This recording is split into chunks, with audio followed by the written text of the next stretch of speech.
ವೀಕ್ಷಕರೇ, ನಮ್ಮ ರೈತ ಬಾಂಧವರು ನೀರಾವರಿಯನ್ನು ಅವರ ತೋಟಗಳಿಗೆ ಕಲ್ಪಿಸುವಾಗ ತುಂಬ ತೊಂದರೆಗಳನ್ನು ಅನುಭವಿಸ್ತಾರೆ. ಏನು ಅವರ ಪೈಪ್ಗಳು ಒಡೆದು ಹೋಗೋದಾಯಿತು, ಅಥವಾ ಅವರ ಒಂದು ಪಂಪ್ಗಳು ಹಾಳಾಗೋದಾಯಿತು, ಅಥವಾ ನೀರು ಸರಿಯಾಗಿ ಹಾರದೇ ಇರೋದಾಯಿತು. ಇನ್ನು ತುಂಬ ರೀತಿಯ ಪ್ರಾಬ್ಲಮ್ಸ್ಗಳನ್ನು ಅವರು ಎದುರಿಸ್ತಾ ಇರ್ತಾರೆ. ಸೊ ಹಾಗಾಗಿ ಆ ಪ್ರಾಬ್ಲಮ್ಸ್ಗಳು ಯಾಕಾಗಿ ಬರುತ್ತೆ, ಅದರಿಂದ ನಾವು ಏನು ಮಾಡಿದರೆ ಆ ಒಂದು ಪ್ರಾಬ್ಲಮಿಂದ ಮುಕ್ತಿಯನ್ನು ಪಡ್ಕೊಳ್ಬಹುದು ಅಂತ ಇವತ್ತಿನ ಸಂಚಿಕೆಯಲ್ಲಿ ವಿಸ್ತಾರವಾಗಿ ಹೇಳ್ತಾನೆ ವೀಕ್ಷಕರೇ. ಹಾಗಾದರೆ ವೀಕ್ಷಕರೇ, ನಿಮಗೆಲ್ಲರಿಗೂ ಮತ್ತೊಮ್ಮೆ ಸ್ವಾಗತ. ನೀವು ನೋಡ್ತಾ ಇದ್ದೀರಾ ಕೃಷಿ ಕಲ್ಯಾಣ ರೈತರ ಏಳಿಗೆ ನಮ್ಮ ಗುರಿ ವಾಹಿನಿ. ಬನ್ನಿ ವೀಕ್ಷಕರೇ, ನಾನು 2 ಸೊಲ್ಯೂಷನ್ ಹೇಳ್ತೇನೆ. ಆ ಸೊಲ್ಯೂಷನ್ ಅನ್ನು ನೀವು ನಿಮ್ಮ ತೋಟಗಳಿಗೆ ಅಳವಡಿಸ್ಕೊಂಡ್ರೆ ಖಂಡಿತವಾಗಿಯೂ 100ಕ್ಕೆ 100ರಷ್ಟು ನೀವು ಆ ಒಂದು ಪ್ರಾಬ್ಲಮ್ ಇಂದ ಮುಕ್ತಿಯನ್ನು ಪಡ್ಕೋತೀರ ವೀಕ್ಷಕರೇ. ಈಗ ಬನ್ನಿ ತೋರಿಸ್ತೇನೆ ಆ 2 ವಸ್ತುಗಳು ಯಾವುದು ಅಂತ. ಬನ್ನಿ ವೀಕ್ಷಕರೇ, ತೋರಿಸ್ತೀನಿ ಆ ಸಣ್ಣ ವಸ್ತುಗಳು ಯಾವುದು ಅಂತ ಹೇಳಿ. ನೋಡಿ, ಇದೊಂದು ಚಿಕ್ಕ ವಸ್ತು ಇದೆ ಇಲ್ಲಿ. ಈ ವಸ್ತುವಿನ ಕೆಲಸ ಏನು ಅಂತ ನಿಮಗೆ ಗೊತ್ತಾದರೆ ನಿಜವಾಗ್ಲೂ ನೀವು ಆಶ್ಚರ್ಯ ಪಡ್ತೀರಾ ವೀಕ್ಷಕರೇ. ಇದು ನೋಡಿ, ತುಂಬ ಚಿಕ್ಕದಿದೆ, ಇಷ್ಟೇ ಇದೆ. ಇದಕ್ಕೆ ನಾವು ಏರ್ ವಾಲ್ವ್ ಅಂತ ಹೇಳ್ತೇವೆ. ಇದು ನಮ್ಮದು ಮೇನ್ ಪೈಪು, ನೀರಿಂದು ಎಷ್ಟು 2 ಇಂಚಿನ ಮೇನ್ ಪೈಪು. ಅದಕ್ಕೆ ನಾವು 2 ಇಂಚಿಂದ 3/4 ಇಂಚಿಗೆ ನಾವು ರೆಡ್ಯೂಸರನ್ನು ಹಾಕ್ಕೊಂಡು 3/4 ಇಂಚಿನ ಒಂದು ಇದು ಹಾಕಿದ್ದೇವೆ, ಏನಂದರೆ ಏರ್ ವಾಲ್ವನ್ನು ಹಾಕಿದ್ದೇವೆ. ಇದರ ಒಂದು ಕೆಲಸ ಏನಪ್ಪ ಅಂತ ಹೇಳಿದರೆ, ಇದರ ಹೆಸರಿಗೆ ತಕ್ಕಂತೆ ವೀಕ್ಷಕರೇ ಏರನ್ನು ಕಂಟ್ರೋಲ್ ಮಾಡುತ್ತೆ.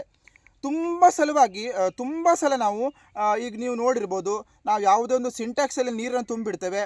ಆ ನೀರಿಗೆ ನಾವು ಗಾಳಿ ಹೋಗಲಿಕ್ಕೆ ಒಂದು ಓಪನ್ ಒಂದು ಪೈಪನ್ನು ಕೊಟ್ಟಿರ್ತೇವೆ. ಆ ಪೈಪ್ ಕೊಟ್ಟಿಲ್ಲ ಅಂದರೆ ಏನಾಗುತ್ತೆ ಅಂತ ನಿಮಗೆ ಗೊತ್ತು, ನೀರು ಬರುವಾಗ ಟ್ಯಾಪ್ಗಳಲ್ಲಿ ಸರಿಯಾಗಿ ನೀರು ಬರೋದಿಲ್ಲ, ತುಂಬ ಸ್ಲೋವಾಗಿ ನೀರು ಬರುತ್ತೆ. ಸೊ ಅದೇ ಒಂದು ಕಾನ್ಸೆಪ್ಟಿಂದ ನಾವು ಇದನ್ನು ಅಳವಡಿಸಿದ್ದೇವೆ.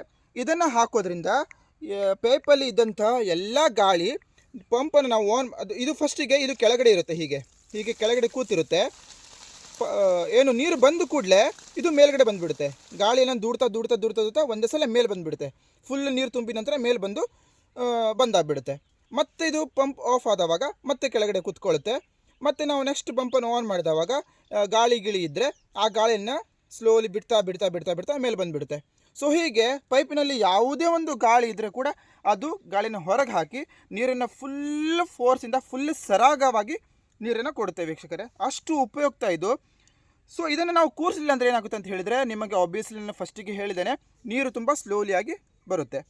ಇದು ಒಂದು ಹಾಗೆ ಕೂಡ ಗಾಳಿ ತುಂಬಿಕೊಂಡೋದ್ರಲ್ಲಿ ಒಂದು ಕಡೆ ಗಾಳಿನ ತುಂಬಿಕೊಂಡಿರುತ್ತೆ, ಒಂದು ಕಡೆ ನೀರು ಕೂಡ ಪ್ರೆಷರಿಂದ ಬರುತ್ತೆ. ಆವಾಗ ಪೈಪ್ಗಳು ಕೂಡ ಒಡೆಯುವಂಥ ಚಾನ್ಸಸ್ಗಳಿರುತ್ತೆ, ಅಥವಾ ಪೈಪಿನ ಜಾಯಿಂಟ್ಗಳು ಕೂಡ ಕಿತ್ತು ಹೋಗೋ ಚಾನ್ಸಸ್ಗಳಿರುತ್ತೆ, ಅಥವಾ ಗೇಟ್ ವಾಲ್ವ್ಗಳನ್ನ ನಾವು ಕೂರಿಸಿದ್ರೆ ಗೇಟ್ ವಾಲ್ವ್ಗಳು ಕೂಡ ಕಿತ್ತು ಹೋಗುವಂಥ ಚಾನ್ಸಸ್ಗಳಿರುತ್ತೆ. ಸೊ ಅಂಥ ಒಂದು ಸಂದರ್ಭಗಳನ್ನು ತಪ್ಪಿಸಲಿಕ್ಕೆ ನಾವು ಈ ಒಂದು ಚಿಕ್ಕ ವಸ್ತುನ ಬಳಸಿದರೆ ಸಾಕಾಗ್ಬಿಡುತ್ತೆ. ಹಾಗೆ ಕೂಡ ಇನ್ನೊಂದು ವಸ್ತು ಯಾವುದಪ್ಪ ನಾವು ಯೂಸ್ ಮಾಡಬೇಕು ಅಂತ ಹೇಳಿದರೆ, ಇದು ನಾನ್ ರಿಟರ್ನ್ ವಾಲ್ವ್ ವೀಕ್ಷಕರೇ. ನೋಡಿ, ಈ ನಾನ್ ರಿಟರ್ನ್ ವಾಲ್ವನ್ನು ಯಾಕೆ ಯೂಸ್ ಮಾಡಬೇಕು, ನಾವು ಯಾಕೆ ಯೂಸ್ ಮಾಡಿದ್ದೇವೆ ಅಂತ ನಿಮಗೆ ಮೊದಲು ಹೇಳ್ತೇನೆ. ನೋಡಿ, ನಮ್ಮದು ತೋಟ ಈ ಎಂಡಿಂದ ಅಲ್ಲಿ ಮೇಲ್ಗಡೆ ಸ್ವಲ್ಪ ಏರ್ ಇದೆ. ನೋಡಿ, ಆ ಕಡೆ ಸ್ವಲ್ಪ ಏರ್ ಉಂಟು, ಆ ಕಡೆ ತೋರಿಸಿ. ನೋಡಿ, ಆ ಕಡೆ ನಮ್ಮದು ಸ್ವಲ್ಪ ಎತ್ತರವಾಗಿದೆ, ಮತ್ತು ಈ ಕಡೆ ತುಂಬ ಡೌನ್ ಆಗಿದೆ. ಮತ್ತು ಈ ಎಂಡಿಂದ ಆ ಎಂಡಿಗೆ ನಮ್ಮದು ಲೆಂತು ಕಡಿಮೆ ಅಂದರೂ ಕೂಡ 950 ಅಡಿಯಷ್ಟು ಇದೆ. ಅಲ್ಲಿ ಕಾರ್ ಕಾಣಿಸ್ತಾ ಉಂಟಲ್ಲ, ಅದಕ್ಕಿಂತ ಮೇಲ್ಗಡೆ ಒಂದು ತನಕ ಉಂಟು, 950 ಅಡಿಯಷ್ಟು ಉದ್ದವಾಗಿದೆ. ಸೊ ಆ ಸಂದರ್ಭದಲ್ಲಿ ಏನಾಗುತ್ತೆ ಅಂತ ಹೇಳಿದರೆ, ನಾವು ನೀರನ್ನು ಆನ್ ಮಾಡಿದ ಕೂಡಲೇ ನೀರು ಇಲ್ಲಿಂದ ಅಲ್ಲಿ ಮೇಲುವರೆಗೆ ಸಪ್ಲೈ ಆಗಲಿಕ್ಕೆ ಕಡಿಮೆ ಅಂದರೂ ಕೂಡ ಒಂದು 5-10 ನಿಮಿಷ ಆದರೂ ಬೇಕು. ಯಾಕಂತ ಹೇಳಿದರೆ, ಇಲ್ಲಿಂದ ಅಲ್ಲಿಗೆ ನಮ್ಮದು 1000 ಅಡಿಯಷ್ಟು ಇದೆ, ಮತ್ತು ಇಲ್ಲಿಂದ ನಮ್ಮ ಬೋರ್ವೆಲ್ ಇರೋದು ಕೂಡ 1000 ಅಡಿಯಷ್ಟು ದೂರದಲ್ಲಿದೆ. ಸೊ ಅಲ್ಲಿಂದ ಅಲ್ಲಿವರೆಗೆ ನೀರು ಹೋಗಲಿಕ್ಕೆ ಕಡಿಮೆ ಅಂದರೂ ಕೂಡ ಒಂದು 10 ನಿಮಿಷ ಬೇಕಾಗುತ್ತೆ. ಸೊ ನಾವು ಈ ನಾನ್ ರಿಟರ್ನ್ ವಾಲ್ವನ್ನು ಕೂರಿಸೋದ್ರಿಂದ ಮಧ್ಯದಲ್ಲಿ ಕೂರಿಸ್ಬೇಕು. ನಾವು ನಮ್ಮ ಒಂದು ಈ ಎಂಡಿಂದ ಆ ಎಂಡ್ವರೆಗೆ ಅಲ್ಲ, ನಮ್ಮದು ಏನು ಕೊಳವೆ ಬಾವಿ ಇದೆ ಅಲ್ಲ, ಅಲ್ಲಿಂದ ಆ ಎಂಡ್ವರೆಗೆ ನಾವು 3 ನಾನ್ ರಿಟರ್ನ್ ವಾಲ್ವನ್ನು ಹಾಕಿದ್ದೇವೆ. ಒಂದು ಕೊಳವೆ ಬಾವಿ ಹತ್ತಿರ ನೀರು ಹೊರಗಡೆ ಚೆಲ್ಲುವಲ್ಲಿ, ಮತ್ತು ಸ್ವಲ್ಪ ಮೇಲ್ಗಡೆ ಅಲ್ಲಿಂದ ಒಂದು 300 ಅಡಿಯಷ್ಟು ಮಧ್ಯದಲ್ಲಿ ಹಾಕಿದ್ದೇವೆ, ಮತ್ತು ಅಲ್ಲಿಂದ 200 ಅಡಿಯಷ್ಟು ಮಧ್ಯದಲ್ಲಿ ಮತ್ತೊಂದು ಹಾಕಿದ್ದೇವೆ ಈ ನಾನ್ ರಿಟರ್ನ್ ವಾಲ್ವನ್ನು. ಈ ನಾನ್ ರಿಟರ್ನ್ ವಾಲ್ವ್ ಹಾಕಿದರೆ ಏನಾಗುತ್ತೆ ಅಂತ ಹೇಳಿದರೆ, ನೋಡಿ, ನೀವು ಇವಾಗ ನೀರನ್ನು ಬಿಡ್ತೀರಾ, ಅಲ್ಲಿಂದ ನೀರು ಮೇಲ್ಗಡೆ ಹೋಗಲಿಕ್ಕೆ ಒಂದು 10 ನಿಮಿಷ ಬೇಕು. ಮೋಟ್ರ್ ಈ ರೀತಿ ತಿರ್ತಾ ಇರುತ್ತೆ. ಮತ್ತು ನೀವು ಮೋಟ್ರನ್ನು ಆಫ್ ಮಾಡ್ತೀರಾ, ಆಫ್ ಮಾಡಿದ ಕೂಡ ಆ ಎಲ್ಲ ನೀರು ಒಂದೇ ಸಲ ಪ್ರೆಷರಿಂದ ಮೇಲಿದಂಥ ಎಲ್ಲ ನೀರು ಆಫ್ ಮಾಡಿದ ಕೂಡಲೇ ಒಂದೇ ಸಲ ಪ್ರೆಷರಿಂದ ಕ್ಲಾಕ್ ವೈಸ್ ತಿರ್ತಾ ಇರುವಂಥ ಪಂಪ್ ಏನಿದೆ, ನೀರನ್ನು ಹೊರಗಡೆ ಚೆಲ್ಲಲಿಕ್ಕೆ ಕ್ಲಾಕ್ ವೈಸ್ ತಿರುಗುತ್ತೆ. ಕ್ಲಾಕ್ ವೈಸ್ ತಿರ್ಗ್ತಾ ಇರುವಂಥ ಒಂದು ಪಂಪು ನೀರು ವಾಪಸ್ ಹೋಗುವಾಗ ಆ್ಯಂಟಿ ಕ್ಲಾಕ್ ವೈಸ್ ತಿರುಗಿ ಸ್ಟಾರ್ಟ್ ಆಗಿಬಿಡುತ್ತೆ. ಸೊ ಮೋಟ್ರ್ ಒಂದ್ಸಲ ಹೀಗೆ ತಿರುಗುತ್ತೆ, ಕ್ಲಾಕ್ ವೈಸ್ ತಿರುಗುತ್ತೆ, ಮತ್ತೆ ಮೋಟ್ರ್ ಹೀಗೆ ಆ್ಯಂಟಿ ಕ್ಲಾಕ್ ವೈಸ್ ತಿರುಗಿ ಮೋಟ್ರ್ ಕೂಡ ಕೆಟ್ಟೋಗ್ಬಿಡುತ್ತೆ. ಹಾಗೆ ಕೂಡ ನೀರು ಅಲ್ಲಿ ಮೇಲಿಂದ ಒಂದೇ ಸಲ ಕೆಳಗಡೆ ಬರುವಾಗ ಪ್ರೆಷರಿಗೆ ಪೈಪ್ಗಳು ಒಡೆಯುವಂಥ ಅಥವಾ ಪೈಪ್ಗಳ ಜಾಯಿಂಟ್ಗಳು ಕಿತ್ತು ಹೋಗುವಂಥ ಚಾನ್ಸಸ್ಗಳು ತುಂಬ ಇರುತ್ತೆ ವೀಕ್ಷಕರೇ. ಹಾಗೆ ಕೂಡ ನೀರು ಒಂದೇ ಸಲ ಕೆಳಗಡೆ ಹೋಗುವಾಗ ನೀರಿನ ಜೊತೆಗೆ ಗಾಳಿ ಕೂಡ ಎಳ್ಕೊಂಡು ಪೈಪ್ಗಳು ಕೂಡ ಚಪ್ಪಟೆಯಾಗಿ ಹೋಗುತ್ತೆ. ಮತ್ತೆ ನೀವು ಮತ್ತೆ ಅದನ್ನು ಆನ್ ಮಾಡಿದವಾಗ ಅದರಲ್ಲಿ ಮತ್ತೆ ಗಾಳಿ ತುಂಬಿಕೊಂಡು ಮತ್ತೆ ಅದೇ ಪ್ರಾಬ್ಲಮ್ಮು ಅಲ್ಲಿಂದ ನೀರು ಕೆಳಗಡೆಯಿಂದ ಮೇಲ್ಗಡೆ ಹೋಗ್ಲಿಕ್ಕೆ ಅಷ್ಟು ಟೈಮ್ ತೊಗೊಳುತ್ತೆ. ಮತ್ತು ಏರ್ ಹಿಡ್ಕೊಂಡ್ರೆ ಮತ್ತೆ ಪೈಪ್ಗಳು ಒಡೆಯುವಂಥ ಚಾನ್ಸಸ್ ಇರುತ್ತೆ. ಸೊ ಈ ಎಲ್ಲದರಿಂದ ನೀವು ಮುಕ್ತಿ ಪಡ್ಕೊಳ್ಲಿಕ್ಕೆ ಈ ನಾನ್ ರಿಟರ್ನ್ ವಾಲ್ವನ್ನು ತೊಗೊಳ್ಬೇಕು. ಈ ನಾನ್ ರಿಟರ್ನ್ ವಾಲ್ವ್ ಹೇಗಪ್ಪ ಕೆಲಸ ಮಾಡುತ್ತೆ ಅಂತ ಹೇಳಿದರೆ, ಇಲ್ಲಿ ಮಾರ್ಕ್ ಇದೆ ನೋಡಿ. ಈ ಮಾರ್ಕು ಈ ಸೈಡ್ ನಮ್ಮದು ಕೊಳವೆ ಬಾವಿ ಇರಬೇಕು, ಮತ್ತು ಈ ಸೈಡು ನಮ್ಮದು ತೋಟ ಇರಬೇಕು. ಆವಾಗ ನಾವು ಕೊಳವೆ ಬಾವಿಯಿಂದ ನೀರು ಹೋಗುವಾಗ ಏನಾಗುತ್ತೆ, ನೀರು ಹೀಗೆ ಬಂದ ಕೂಡಲೇ ಇಲ್ಲೊಂದು ಬಾಲ್ ಇರುತ್ತೆ. ಈ ಬಾಲಿಗೆ ಹೀಗೆ ದೂಡುತ್ತೆ ನೋಡಿ. ಹೀಗೆ ದೂಡೋದ್ರಿಂದ ಈ ಬಾಲು ಹೀಗೆ ಮೇಲ್ಗಡೆ ಬಂದು ಇಲ್ಲಿ ಸೇರ್ಕೊಂಡು ಬಿಡುತ್ತೆ.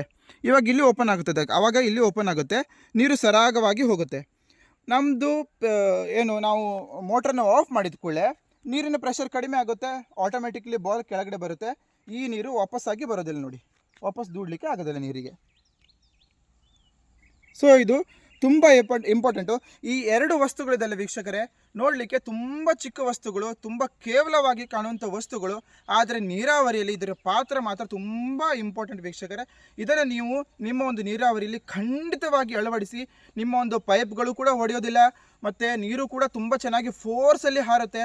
ನಿಮ್ಮ ಪಂಪುಗಳು ಕೂಡ ಯಾವುದೇ ಕಾರಣಕ್ಕೂ ಬೇಗನೆ ಹಾಳಾಗೋದಿಲ್ಲ ವೀಕ್ಷಕರೇ. ಮತ್ತೊಂದು ವಿಷಯ ಹೇಳಲಿಕ್ಕೆ ನಾನು ಬಯಸ್ತೇನೆ ವೀಕ್ಷಕರೇ, ಅದೇನಪ್ಪ ಅಂತ ಹೇಳಿದ್ರೆ, ನಾನ್ ರಿಟರ್ನ್ ವಾಲ್ವ್ಗಳು ಮಾರ್ಕೆಟಿಗೆ ತುಂಬ ರೀತಿಯ ನಾನ್ ರಿಟರ್ನ್ ವಾಲ್ವ್ಗಳಿದ್ದಾವೆ. ಅದರಲ್ಲಿ ಈ ಬಾಲ್ ನಾನ್ ರಿಟರ್ನ್ ವಾಲ್ವನ್ನು ನೀವು ಯೂಸ್ ಮಾಡಬೇಕು. ಇದು ತುಂಬ ಚೆನ್ನಾಗಿ ಬಾಳಿಕೆ ಬರುತ್ತೆ, ಹಾಗೆ ಕೂಡ ಕೆಲಸ ಕೂಡ ತುಂಬ ಚೆನ್ನಾಗಿ ಮಾಡುತ್ತೆ. ಒಂದು ಹನಿ ನೀರು ಕೂಡ ಪಾಸಾಗಿ ಬರಲಿ, ವಾಪಸ್ ರಿಟರ್ನ್ ಬರಲಿ ಕೊಡೋದಿಲ್ಲ. ಇನ್ನು ಬೇರೆ ಬೇರೆ ರೀತಿಯ ಒಂದು ಟಂಗ್ ನಾನ್ ರಿಟರ್ನ್ ವಾಲ್ವ್ ಇರುತ್ತೆ, ಇನ್ನು ಬೇರೆ ಬೇರೆ ರೀತಿಯ ವಾಲ್ವ್ಗಳಿರ್ತವೆ, ಅದನ್ನು ಕೂಡ ಬಳಸ್ಬೋದು. ಆದರೆ ಇದರಷ್ಟು ಇಫೆಕ್ಟಿವ್ ಆಗಿ ಕೆಲಸ ಮಾಡೋದಿಲ್ಲ ವೀಕ್ಷಕರೇ. ತುಂಬ ಬಾಳಿಕೆ ಕೂಡ ಬರುತ್ತೆ. ಇದರ ಬೆಲೆ ಕೂಡ ಜಾಸ್ತಿ ಇಲ್ಲ. ಒಂದು ನಾನ್ ರಿಟರ್ನ್ ವಾಲ್ವಿಗೆ 700 ರೂಪಾಯಿ ಇದೆ ವೀಕ್ಷಕರೇ. 700 ರೂಪಾಯಿ ಕೊಟ್ಟು ನೀವು ಇದನ್ನು ಅಳವಡಿಕೆ ಮಾಡೋದ್ರಿಂದ ನೀವು ಟೆನ್ಷನ್ ಇಲ್ಲದೆ ನಿಮ್ಮ ನೀರಾವರಿಯಲ್ಲಿ ನೀವು ಉತ್ತಮ ಪ್ರಗತಿನ ಕಾಣ್ಬೋದು ವೀಕ್ಷಕರೇ. ಹಾಗೆ ಕೂಡ ಅದು ಒಂದು ಏರ್ ವಾಲ್ವನ್ನು ತೋರಿಸಿದೆ, ಅದಕ್ಕೆ 140ರಿಂದ 160 ರೂಪಾಯಿಗೆ ಒಂದು ಏರ್ ವಾಲ್ವ್ ಇದೆ. ನಮ್ಮ ಒಂದು ಲೆಂತು ಇಲ್ಲಿಂದ ಅಲ್ಲಿವರೆಗೆ 1010 ಹತ್ತಿರ ಇದೆ. ನಾವೊಂದು 4 ಏರ್ ವಾಲ್ವನ್ನು ಹಾಕಿದ್ದೇವೆ. ಸೊ ಹಾಗೆ ನಾವು ಹಾಕೋದ್ರಿಂದ ನಾವು ನಮ್ಮ ಅನಾನಸ್ ತೋಟಕ್ಕೆ ನೀರಾವರಿಯನ್ನು ಮಾಡಿ ಇವಾಗ 2ರಿಂದ 3 ತಿಂಗಳಾಯಿತು ನೀರಾವರಿನ ಕೊಡ್ತಾ ಇದ್ದೇವೆ ನಾವು. ಇನ್ನೂವರೆಗೆ ನಮಗೆ ಯಾವುದೇ ಒಂದು ತೊಂದರೆ ಆಗಲಿಲ್ಲ. ಯಾವುದೇ ಪೈಪ್ ಕಳಚಿದ್ದು ಅಥವಾ ಏರ್ ಹಿಡ್ಕೊಂಡು ನಮ್ಮ ಒಂದು ಜೆಟ್ ಸರಿಯಾಗಿ ಹಾರ್ತಾ ಇಲ್ಲ ಅನ್ನುವಂಥ ಯಾವುದೇ ಒಂದು ಪ್ರಾಬ್ಲಮ್ ಕೂಡ ನಾವು ಫೇಸ್ ಮಾಡಿಲ್ಲ ವೀಕ್ಷಕರೇ. ಹಾಗಾದರೆ ಇವತ್ತಿನ ಸಂಚಿಕೆ ನಿಮಗೆ ತುಂಬ ಇಷ್ಟ ಆಯಿತು ಅಂತ ನಾನು ಭಾವಿಸ್ತೇನೆ ವೀಕ್ಷಕರೇ. ಇಷ್ಟ ಆದರೆ ನಿಮ್ಮ ಫ್ರೆಂಡ್ಸ್ ಜೊತೆ, ಫ್ಯಾಮಿಲಿ ಜೊತೆ ಎಲ್ಲ ಶೇರ್ ಮಾಡಿ. ಇನ್ನು ಮುಂದಿನ ಸಂಚಿಕೆಯಲ್ಲಿ ಸಿಗೋಣ ವೀಕ್ಷಕರೇ. ಅಲ್ಲಿಯವರೆಗೆ ನಗ್ತಾಯಿರಿ, ಖುಷಿಯಾಗಿರಿ. ಟೇಕ್ ಕೇರ್, ಬಾಯ್.